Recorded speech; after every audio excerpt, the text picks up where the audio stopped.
naquele momento supremo de conhecimento completo, e exclamou num sussurro diante de alguma imagem, de alguma visão.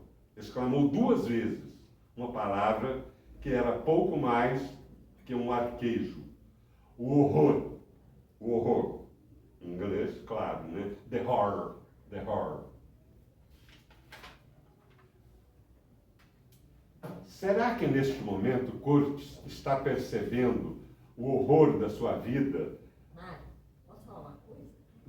Essa the horror quis ser usada como epígrafe pelo T.S. Eliot in The Wasteland. Isso. Mas alguém não deixou. O Pound. Aham, o Ezra Pound. Aí ficou Mr. Curtis, rei deles. Bastante. Ele copidescou T.S. Eliot todo. E o Joyce também. Ele copidescou o Joyce? Ele tirou todos os títulos do Ulisses. Ah, tá. Ok, voltemos. Desculpe a interrupção. Será que neste momento Curtis está percebendo o horror de sua vida, dos massacres, cabeças cortadas e exploração sem limites que ele realizou com estranhíssima eficiência? Ou será que ele está sentindo, ao contrário, o horror da morte? Como escreveu Brian Eno, cada leitor terá de descobrir dentro de si mesmo o que teria acontecido neste momento fatal e aterrorizante do personagem de Conrad.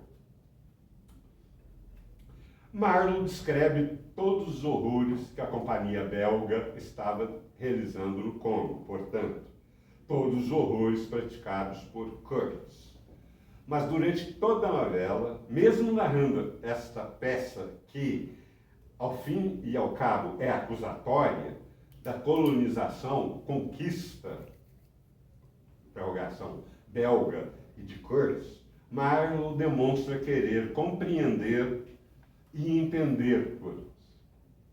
A propósito dessa relação, escreveu o ensaísta George Steiner: Curtis torna-se uma espécie de obsessão para o protagonista, Marlowe, que não percebe que sua inquietação com o outro é, na verdade, a inquietação não reconhecida consigo mesmo.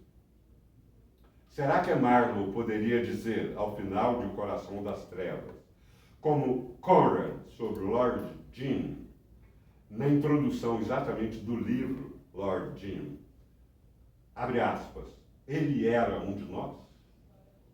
O Conrad escreveu sobre Lord Jim, ele era um de nós. Né? Então, talvez levado por algumas das célebres colocações de Conrad, mais especificamente por, abre aspas, minha tarefa é, pelo poder da palavra escrita, fazê-los ouvir, fazê-los sentir e antes de tudo, fazê-los ver. E eu sublinho ver, porque eu vou falar da adaptação que foi feita, né, pelo Coppola do livro. Então, Francis Ford Coppola pensou que a adaptação desta novela para o cinema poderia ser uma boa ideia. Em poucas palavras, não vou discutir detidamente essa adaptação, não penso que o filme pode, nem de longe, fazer ver as imagens e ideias de Coração das Trevas e se aproximar da novela, né? O Apocalipse Now. E isso por 3 razões simples e fundamentais. No filme Apocalipse Now, a desumanidade de Curtis é estabelecida desde o início pelos oficiais do exército americano no Vietnã, ao contrário da novela, em que ela é gradualmente desvendada. Segundo, o capitão Wheeler, o papel equivalente a Marlowe no filme, ele tem uma missão de matar Curtis. Na novela, Marlowe tem a tarefa de resgatar Curtis. Finalmente, a narração polifônica de Corações das Trevas fica restrita no testemunho quase monológico de Wheeler, em Apocalipse Now. A diferença fundamental é que, na novela, de qualquer maneira, o imperialismo belga quer salvar o seu agente. No filme, o imperialismo americano, através de oficiais graduados do seu exército, resolve executar Kurtz, depois de se servir dele.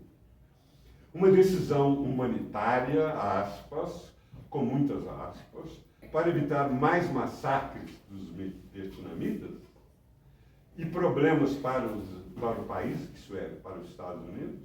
Então, essa é uma discussão que eu faria a respeito da adaptação do Coppola, que eu acho que ele edulcora um pouco o livro. Eu estou dizendo aqui que ele, no final das contas, eu acho que ele edulcora um pouco a novela, que é uma coisa terrível, né? Bastante terrível.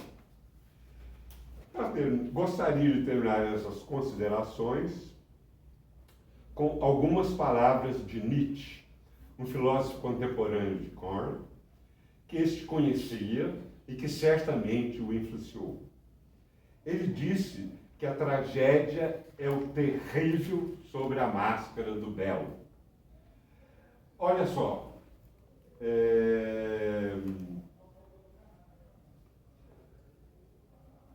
aqui, né, eu escrevi aqui o seguinte: e aqui temos a poética do horror.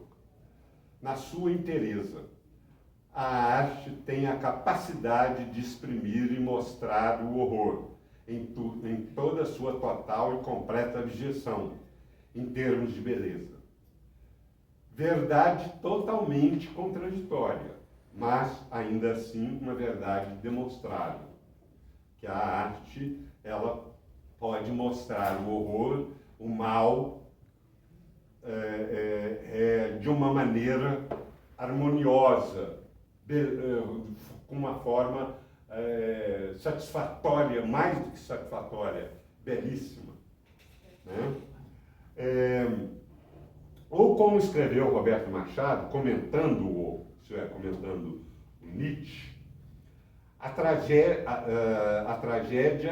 abre aspas, é a união de dois impulsos, das duas formas do dionisíaco da natureza. Eu esclareço: morte, doença, sofrimento, e continuo. E ele continua: e a beleza apolínea da arte, amor, amizade, caridade, forma. Fecha aspas. Nietzsche dá a palavra final. A tragédia é o dizer sim à vida, mesmo ainda em seus problemas mais estranhos e mais duros. A vontade de vida, tornando-se alegre de sua própria inesgotabilidade, em meio ao sacrifício de seus tipos mais elevados. Para além do pavor e compaixão, ser por si mesmo o eterno prazer do vir a ser. Aquele prazer que também encerra em si o prazer da aniquilação. Fecha aspas. Com o que concorda absolutamente Joseph Conrad. O ser humano é sempre um vir a ser. Ele não é propriamente nada. Existe somente o dever de tentar. Tentar eternamente, com nenhum compromisso com o sucesso. É isso.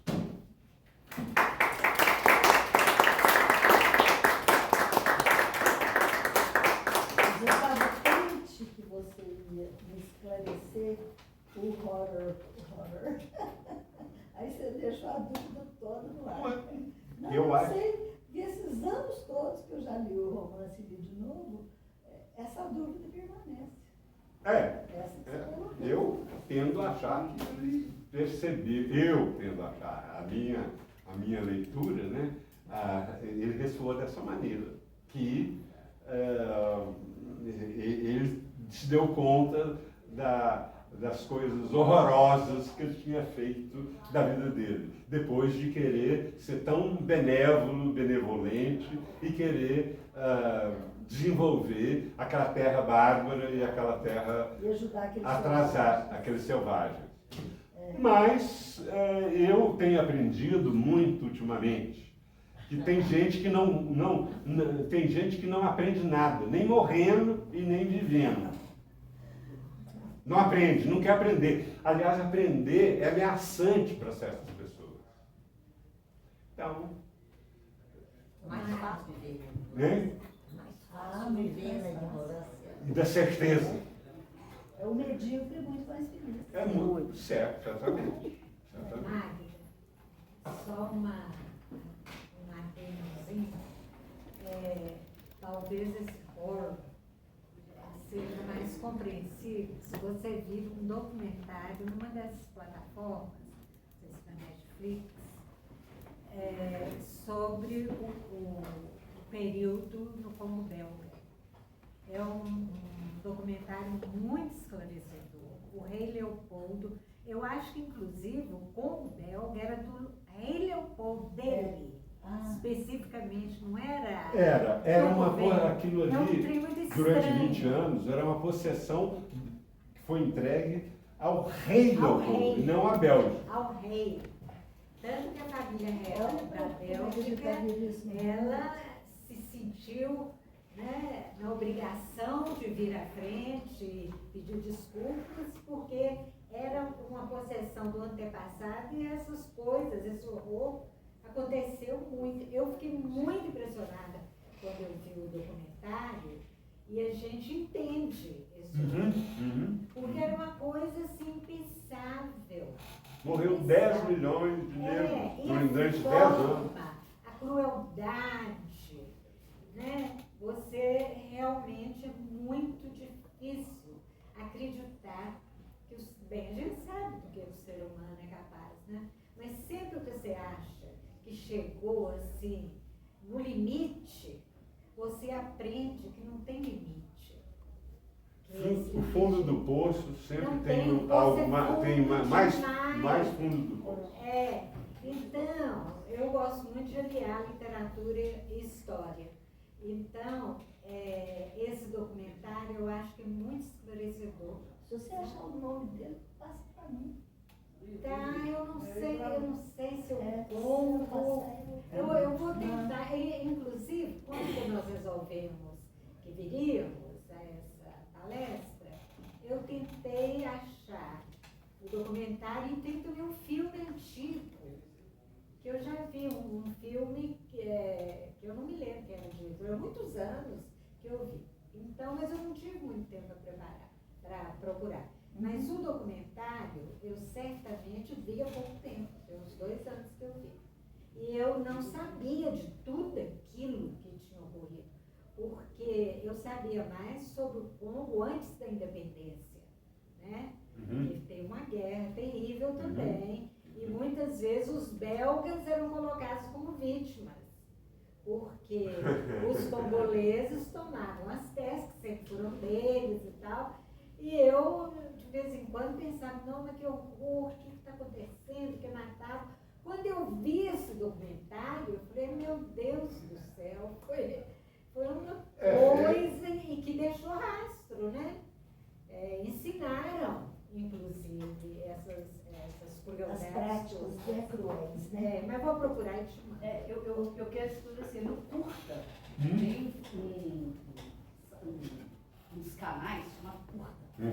E há documentários fantásticos. Esse é um documentário francês sobre colonialismo na África.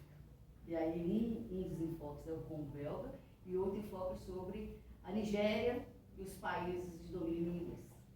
Tá? Que a prática não era muito diferente. Inclusive, na hora de que os negros se revoltavam, etc., cortava a mão e levava a mão como exemplo. Cortava a mão, cortava a perna. Então, no curta, e através do curta se consegue só ir no canal curto e ver a programação, que eles tendem a repetir esse documentário.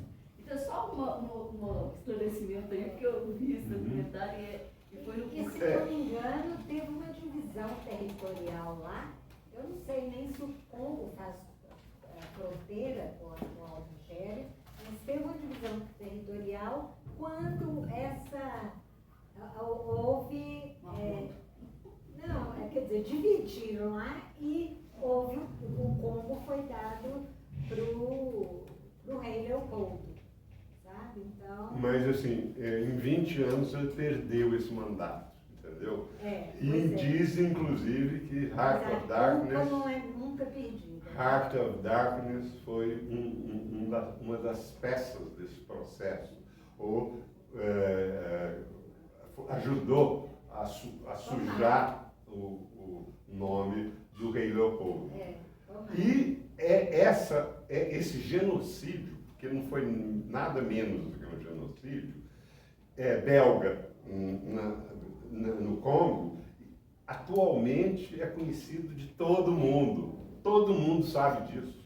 Isso é uma história conhecida, um genocídio assim, textbook, é um livro de texto sobre genocídio, entendeu? Os genocídios que vieram depois tem sempre alguma coisa a ver com esse, que talvez tenha sido o primeiro como genocídio, né? Engraçado que vocês falando, tocando em certas coisas, eu achei muito fantástico o seguinte: olha só, o Conrad, um nobre,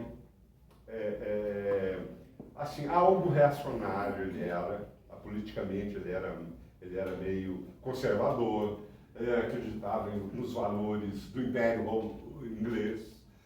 E, no entanto, esse livro dele é uma das maiores,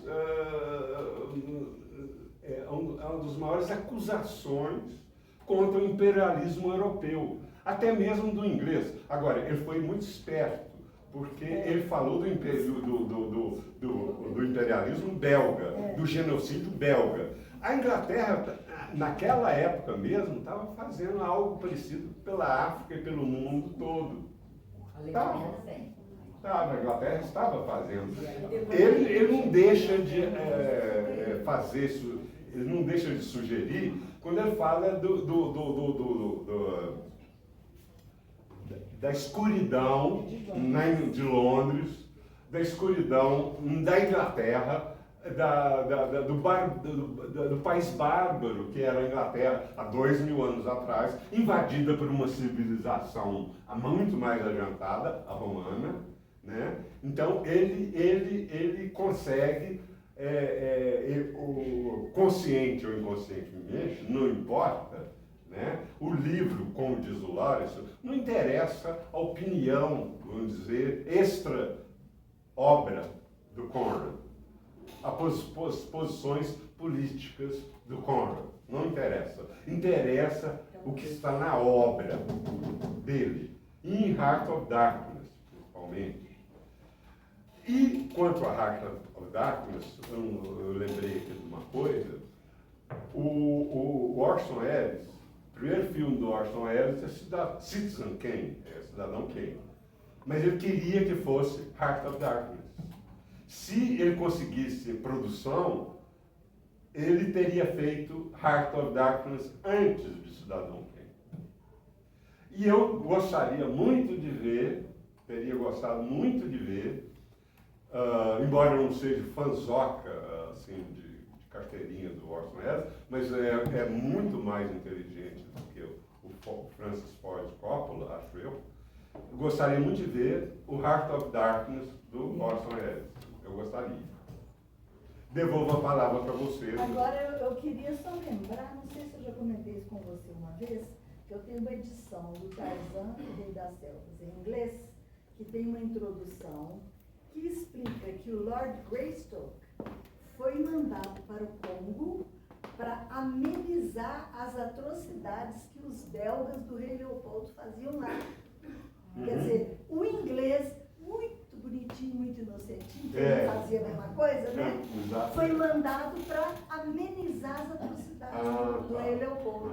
Aí ele, por isso ele foi largado lá Aí foi largado lá e nasceu o Tarzan na selva, né? Uhum. Porque o Tarzan do livro não é o Tarzan desses filmes.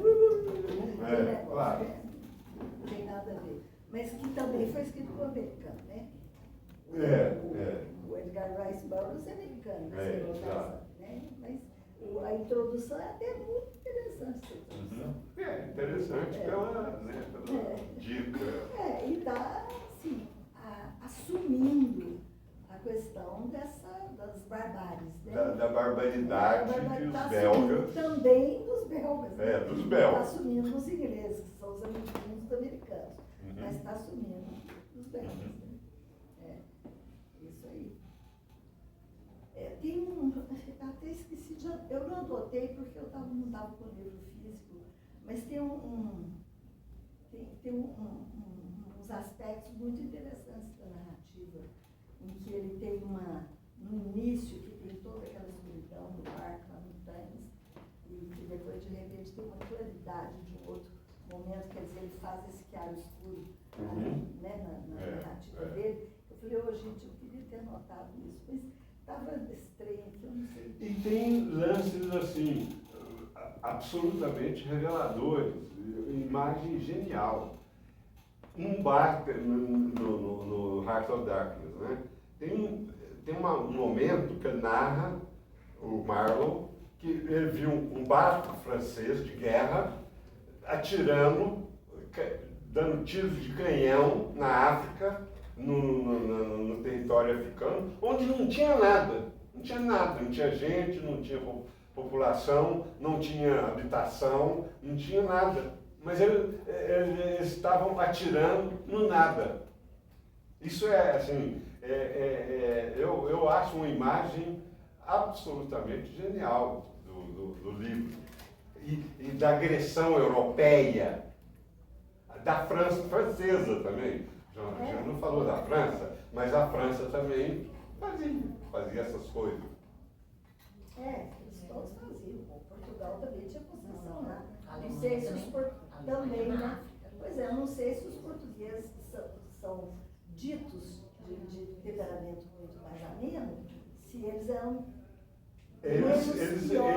Eles, na verdade, aqui no Brasil, eles terminaram o índio, né? A gente sabe disso. Ele, no período pouco depois da descoberta... Hoje é europeu mesmo, né? Essa exterminação é coisa... A exterminação do nativo é uma coisa natural do europeu. Ele exterminou o índio americano, exterminou o índio brasileiro, quer dizer, cada uma das nações que tomou conta, né? Esses africanos, esse horror que foi... Os ingleses exterminaram os sul-africanos, como é que chama? Australianos. Os aborígenes. Aborígenes australianos. Os espanhóis são os espanhóis na América Latina toda. Os holandeses, para ter o monopólio da noz moscada, eliminaram praticamente toda a população da única ilha que tinha noz moscada. Que os portugueses já faziam comércio e eles expulsaram os portugueses, assumiram o controle, mataram quase todo mundo, ficou um pouco de gente só. E por muitos anos eles eram os únicos fornecedores. Qual que era essa ilha?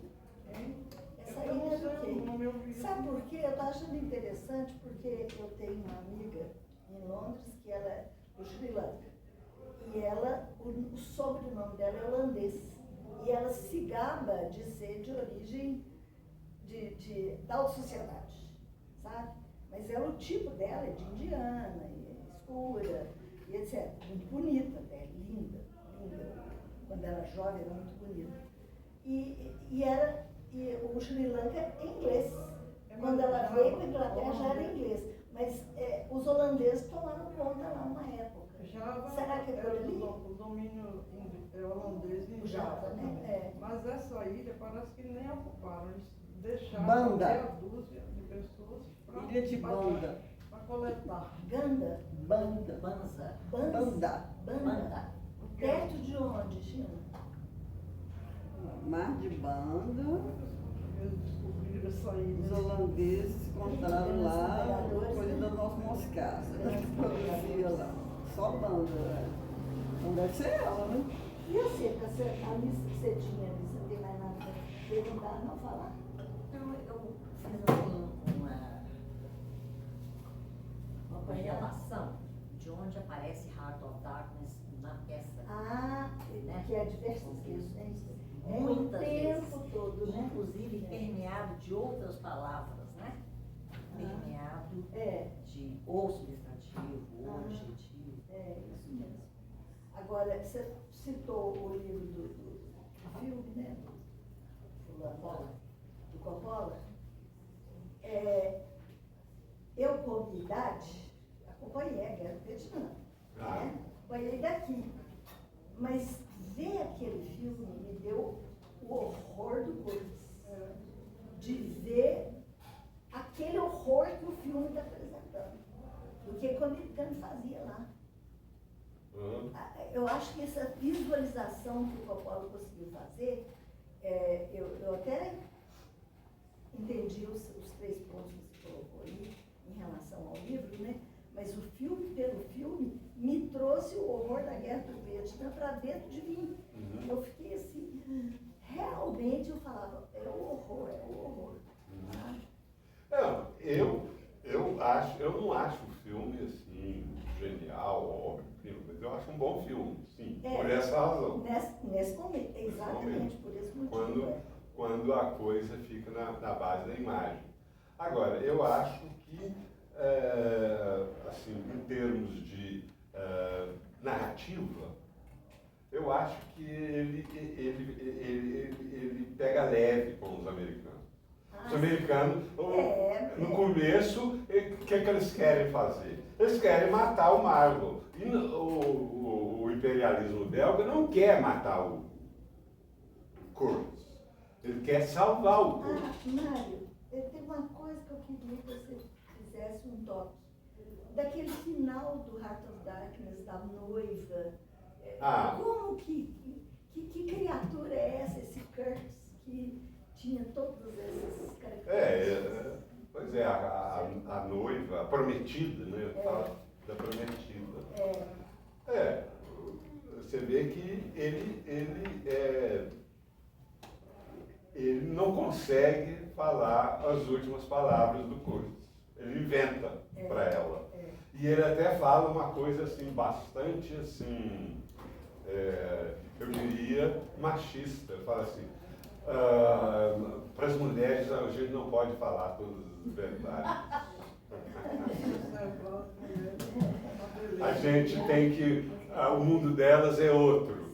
E a gente tem que se adaptar mas se você pensar no Conrad do início do final do século XIX, do século XX, A mentalidade da época. Também a gente tem que pensar o seguinte, o Kurtz, o Marlowe, ele não é Conrad. Ele, digamos que o Conrad, ele usou a experiência dele, a experiência dele de entrar no Congo, de trazer um cara, e o cara morrer e tal, é dele. E ele transformou essa experiência dele na experiência do Marlowe. Ok, mas o livro dele é ficção. O Marlowe não é, as opiniões do Marlowe não são exatamente as do Conrad.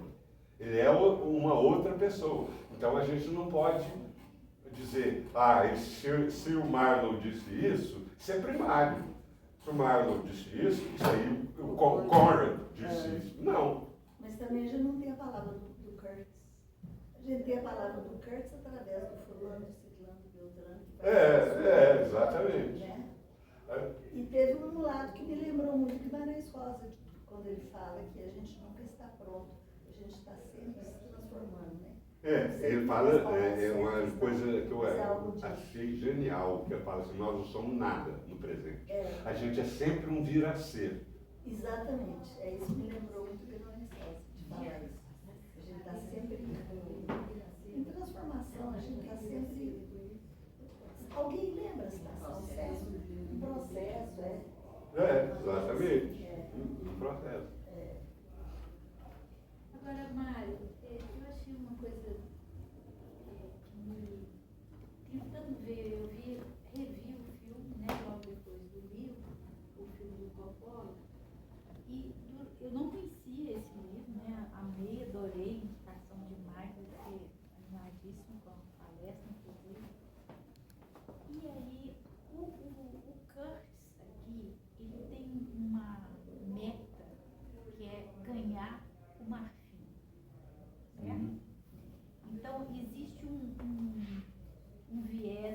econômico, né? Certamente. Motivado por quem o mandou lá.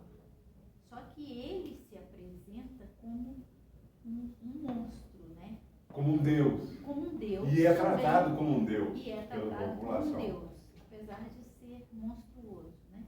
As pessoas eram submissas a ele, mas o adoravam como um Deus. Agora, o Curtis do Coppola, ele não tem esse viés econômico, ele não tem essa intenção de tomar, de pegar o marfim que era o valor. Não. Então, Não. o Curtis do Coppola, de certa maneira, me horroriza talvez até mais, né? Apesar do Curtis aqui do Coração das Trevas ser apavorante, né? Uhum. O Kurtz, a motivação dele é mais militar. O do Coppola é um